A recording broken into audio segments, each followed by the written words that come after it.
And, Christian is what I identify myself as. And it's more about loving people and just honoring God and fearing God. But as I've read the Bible and I've read the gospel, I really want to study Jesus. I don't want to hear any pastor tell me about how Jesus moved when he was on earth. I want to read it for myself. And one thing I got from when I read the gospel that really, really touched me, this is like a few years ago, and just really studying how Jesus moved as an awesome man outside of my Christianity, just as a great man to walk the earth with. What did he do? What was he like? And one thing that was consistent in what he did is that he aggressively sought out those who were least amongst us. Those who were in prison, those who were sick, and those who were poor. And so for us in our country being built on Christian morals, Christian faith, and on our dollar bills and God we trust, I felt it's only right that we have an aggressive stance on helping those who are in prison, those who are poor, and those who are sick. That's only right. It's written, right? So for us, and while I'm happy to be here, while I congratulated Mr. Earl on MADE, is because it takes all of us to do our part. We all can look past and say, well, my platform's not big enough, or I'm just getting started, or how he was going to walk past the opportunity to be him being a board member was a seed planted for him to end up having such a nice event and a nice launch to his campaign. And this is going to throughout grow. So for me, when I go to inner city schools or I go to prisons, and typically I'll come in dressed up and I'll speak to the kids and we'll do exercises together. But you guys got my story first. But when we talk about perception, and this is the one thing that I give all the inmates, is that your attitude and your appearance is a key part to how you retransition back into the world. So perception is all based on two things. It's how you look at the world and how the world looks at you. So it's all how you see the world. So in how you see the world, or how I saw the world, is although I would get turned down, right? So in New York, they would say, don't apply for work release, you have a gun charge. I still applied anyway. I ended up getting work release. Everyone told me, don't try to go to real estate school or get a real estate license because you can't get a real estate license with felonies. I applied anyway with 3 felonies and became one of the most successful, nationally known real estate agents and real estate investors in the country, right? So, thank you.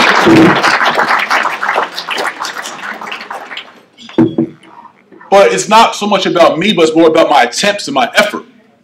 And a lot of times as guys re-entering, we have so much baggage and so much drama, so much trying to get caught up on, our spirits can be broken. And it's up to us to support those men and women who are coming home as best as we can, but really just to keep hope, because it's all about the numbers game. You do have strikes against you. Things will be harder as a ex-offender, right? We made it hard on ourselves, or whatever situation created it. But through hard work, through hope, and through being persistent, you can change your circumstance. And that's all a matter of perception, if you believe it or not. So for me, it was amazing for me to be on NBC's Today Show. I couldn't even believe it. I'm sitting here on live TV, and 60 million viewers. I'm a 3-time felon who was in Rikers Island, C-74, Mod 3 upper. And it was like, what did I do? What did I do to get here? That's why I wanted to get back my blueprint. Which is why I was talking about attitude and appearance. I have a very optimistic attitude. When I see this is full. It ain't even half full. This is full to me. All day, every day. I'm looking at the world like, not about my mistakes or what I can't do, but all of what I can do. And I believe all things are possible. So when I grabbed my companies 2 years ago, the company I was working with, I got the largest listing in our office, $10 million listing in Alpine, New Jersey, America's richest zip code. I said, what am I doing up here in Alpine, New Jersey, the richest town in America? I know how to cook crack. Why am I here? But it was all about me changing my perception of the world. See, now I look at the world as my block. My block's not this small. So my perception of the world and what I believe I was able to do, despite my 3 felonies, despite me being a high school dropout, despite being a welfare kid, despite my stepfather being a heroin addict, despite all the trials and tribulations of life, I still believe that I could be somebody. And that's what got me off the block in the first place. Is that I believed by 30 I didn't want to be dead or in jail. Thank you. I want to be somebody. And that perception that we hold within ourselves is the most important one. I could have gave up as a 3-time felon and said, you know what, man, nobody's ever going to hire me. This is just my life, and I'm going to just accept it what it is. But I've really made a conscious change to say, you know what, I'm going to try whatever I can try full time, and I'm going to go hard at it. The same way I go hard in these streets, the same way I had all the courage to still be selling drugs while I had 3 felonies, out on bail, out on parole. I use that same ambition, that same aggression in my career. And that's that same thing I really promote to the guys who, to get through jail, to get through these streets is very, very hard. If you could take those skills and transfer them into corporate America and start creating your own jobs, a lot of times, hey, you don't want to hire me? Cool, I'm going to hire myself. And that's what we teach in the Jay Morrison Academy. Our first 2 lessons are how to invest in real estate with no cash or credit investment. A lot of people don't have credit or cash coming in. And my second lesson is how to build your brand and your business. That's how I became successful. I did it on my own. I did it my way. I got my own LLC for my own company, got my own business cards, my own brand, my own business, and I hired myself. Three strikes and all. I checked my own box, and I got the job. Now, the second perception we talk about is how the world looks at you, and that also can be controlled. See, what I say when I go into our prisons, like I go into Cooks County, Chicago, or I go into Rikers Island, I have an inmate program at Rikers Island where I teach real estate there. And we go to Hartford, Connecticut, different jails. I always tell them my story first, and then I say, when you see me with my suit on, or you hear my resume, or you see me on NBC, or you see these things, do you hear 3-time felon? Do you hear Rikers Island alumni? Do you hear welfare kid? Do you hear high school dropout? And it's all because of how I present myself. What I want you to know about me. When I want you to know I'm a 3-time felon, I will tell you. But you will not look at me and see that from the rip.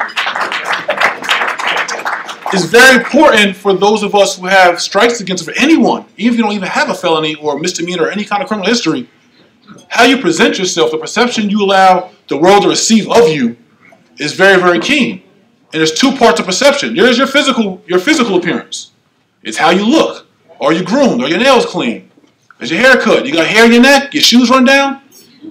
Those things matter. How you look will have someone take you more serious than not, despite where you come from or what you come from. Are you clean? And then it's how you sound, how you speak. So we're going to do a quick exercise, and then I'm going to surprise Tony with something. But we're going to do a quick exercise. And it's something I do with everywhere I go. You guys are probably way more advanced, but we'll still do it anyway for fun. So I'm going to ask the room, how are you guys doing today? I got some excellence, all right. We'll try again. How are you guys doing today? All right, good, excellent. All right, cool. So everyone say, Jay, how are you doing today? I'm great, thank you. And you? All right. Let's try it again. Say, Jay, how are you doing today? I'm well, thank you. And you? That is my exercise on verbal appearance. See, you could be an ex-drug dealer, ex-drug trafficker, you could be an ex-armed robber, or any other crime or any other past background you have. But when you're greeting people, when you're going into meetings, when you're making the case for yourself, besides your physical appearance, your verbal appearance, how you sound, makes all the difference in the world. And this is something that I learned in that high-end market in New Jersey while I was working for Sotheby's Realty, one of the most luxurious real estate companies in the world, is I was wondering why everyone always said, I'm well, thank you, and you, or I'm great, thank you, and you. No one ever taught me that. You ask me how I'm doing, I'm like, I'm all right. I'm chilling. Cool.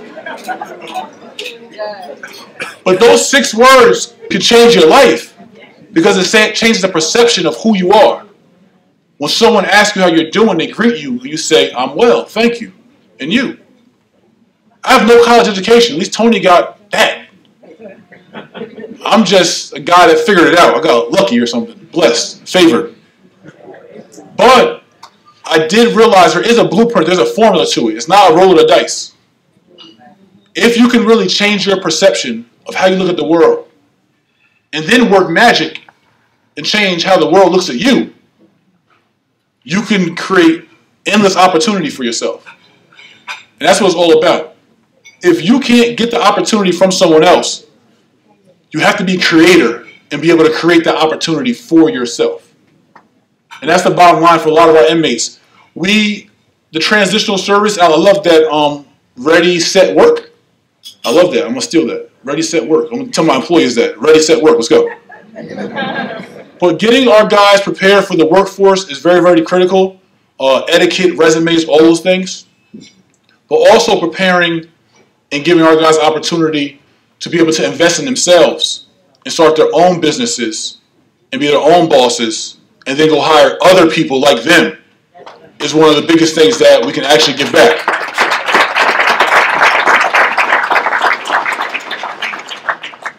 So before I close, I was privileged, blessed again in my life. A few weeks ago, a month ago actually, September 2nd, I had a collaboration with a big rap star by the name of Young Jeezy. And he donated $1 million to my online academy, to my Jay Morrison Academy.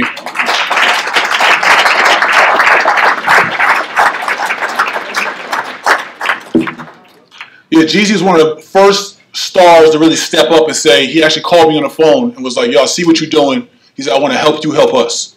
He said, use me as a vehicle. And that was really noble of him. And on his album release date, and it wasn't even like a PR stunt or nothing, it just happened to be coincidental. But he donated $1 million to our academy for scholarships to my academy for just distressed people in our community. And we're doing campaigns all throughout the country, helping people with scholarships. And what we want to do today is I'm going to donate $25,000 in scholarships to MADE.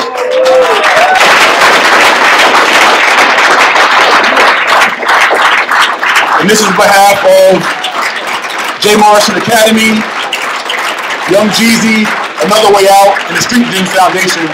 We're going to give 25,000 scholarships for anyone coming through the MADE program to be able to learn to be their own boss and invest in themselves in real estate.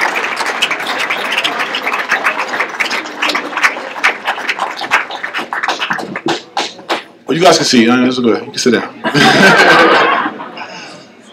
But again, I'm really privileged to be here. It's really my honor. If I could duplicate myself and be at 1 million of these things throughout the country, I would. Which is why I actually created an online academy, because I had to duplicate myself. So now everyone can get my teachings online. But I'm really happy, and I love to hear the success stories from anyone coming from under his tutelage and through our academy. We just want to provide a way out, another way out. And I believe with options, that creates more hope. With options, that also becomes reality. And I've been able to carve out some options for myself. And I owe the man upstairs because of my 3rd and 4th and 5th chances at life. I owe him to do as much as I can to empower my community while I'm here. So again, Tony, thank you for reaching out to my team, and thank you all for being very receptive and attentive while I run my mouth. But again, thank you guys for having me. God bless and enjoy the night.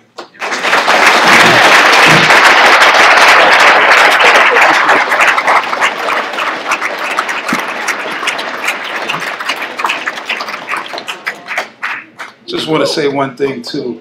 I reached out to Jay. His phone number is, I think I got it through the real estate company. I just reached out on a limb and I called him. And I'm pretty sure he gets tons and tons of calls daily. And because I believed in his faith and it was my calling, I made the call. And he could have said, you got to call my agent. Hang up. He could have said, he could have been real short. We had about a 6-7 minute conversation, and he just was humble. He listened to what I had to offer, and he gave me the best advice on how to go about achieving what I was trying to achieve and securing until today. And I think that's really, really big, to stay grounded and throughout the process, and regardless of how big you whatever level you reach. And he's the epitome of that.